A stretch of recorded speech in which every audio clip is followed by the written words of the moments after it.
শুভ দুপুর বন্ধুরা, আমার ব্লগে আপনাদের স্বাগত জানাই। আশা করি আপনারা সকলে ভালো আছেন। আমি আজকে পটল চিংড়ির রেসিপি শেয়ার করব। আমি এখানে পটলগুলোকে খোসা ছাড়িয়ে দুই ভাগ করে কেটে ধুয়ে রেখেছি। এখানে চিংড়ি মাছের খোসা ছাড়িয়ে মাছটাকে ধুয়ে রেডি করে রেখেছি।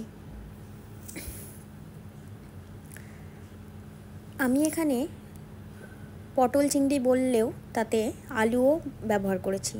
আলুগুলোকে কেটে এরকম 4 ভাগ করে রেখেছি। এবার আমি আলুগুলোতে হলুদ ও লবণ মিক্সড করে রাখছি। পটলগুলোতেও একইভাবে হলুদ লবণ মাখিয়ে রাখছি। চিংড়ি মাছেও আমি হলুদ এবং লবণ মাখিয়ে মাছটাকে রেডি করে রাখছি। এবার আমি একটা কড়াইতে সাদা তেল দিয়ে তেলটা গরম হয়ে গেলে পটলগুলোকে এক এক করে ভেজে নেব। আমার অনেকগুলোই পটল আছে, তাই একবারে ভাজা সম্ভব নয়। আমি এখানে দুবারে ভেজেছি। এইদিকে আমি জিরে শিলনোড়াতে বেটে নিচ্ছি। এদিকে আমার পটলগুলো ভাজা হচ্ছে, লাল লাল হলে নামাবো। এদিকে আমি আদা বেটে নিচ্ছি। পটলগুলো আমার এখানে ভাজা হয়ে গেছে। এবার আমি গরম মশলাটা বেটে রাখলাম। দেখুন পটলগুলো ভাজার জন্য কড়াইটা কীরকম লাল হয়ে গেছে। এই তেলেই আমি আলুগুলোকে ভেজে নেব। আলুগুলো লাল লাল হলে নামিয়ে নেব। এদিকে আমি লঙ্কাগুলোকে শিলে বেটে রাখছি। রসুনগুলোকে বাটার প্রয়োজন নেই, থেতো করে নিচ্ছি। আলু ভাজা হয়ে গেছে। এবার যে তেলটা অবশিষ্ট ছিল তাতেই আমি চিংড়িগুলোকে এক এক করে দিয়ে দেব। চিংড়িতে বেশিক্ষণ ভাজার প্রয়োজন নেই, তো এমনি একটু পর জল বেরিয়ে যাবে। সব চিংড়িগুলোকেই একবারে দিয়ে দিয়েছি।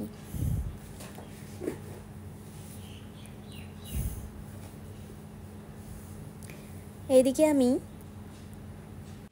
ধনে ভেজে সেটাকে বেটে রাখলাম। এবার চিংড়িগুলো ভাজা হয়ে গেলে কড়াইটা ধুয়ে তাতে আমি তেল দিলাম এবং তাতে তেজপাতা, জিরে ও শুকনো লঙ্কা দিয়ে দিলাম। এটাকে কিছুক্ষণ নেড়ে ভেজে দেব।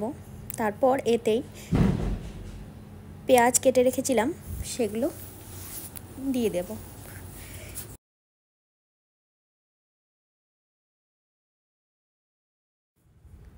পেঁয়াজগুলো ভাজা হচ্ছে, হালকা লাল লাল ভাজা হলে এতে আমি টমেটো অ্যাড করব।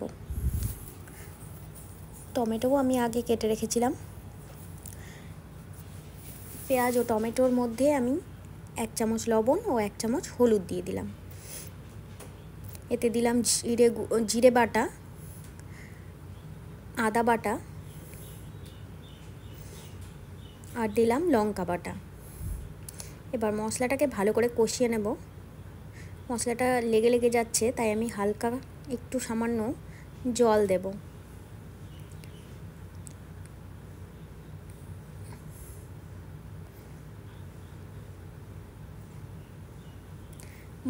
মশলাটা প্রায় কষানো হয়ে গেছে। এদিকে আমি জল গরম করে নিলাম। মশলাটা কষানো হয়ে যাওয়ায় আমি এতে পটল ও আলুগুলো দিয়ে দিলাম। এবার এতে আমি চিংড়িটা দিয়ে দিলাম। এবার ভেজে রাখা ধনেটাকে বেটে রেখেছিলাম সেটা এতে দিলাম। এটা আগেও দিলে হতো, বাট আমি পরেই দিলাম। এবার এটাকে ভালো করে কষিয়ে নেব। সবগুলোকে একসাথে কষিয়ে নেওয়ার পর এতে আমি যে গরম জলটা করেছিলাম সেটা দিয়ে দিলাম। এবার এটা কিছুক্ষণ হতে দেব।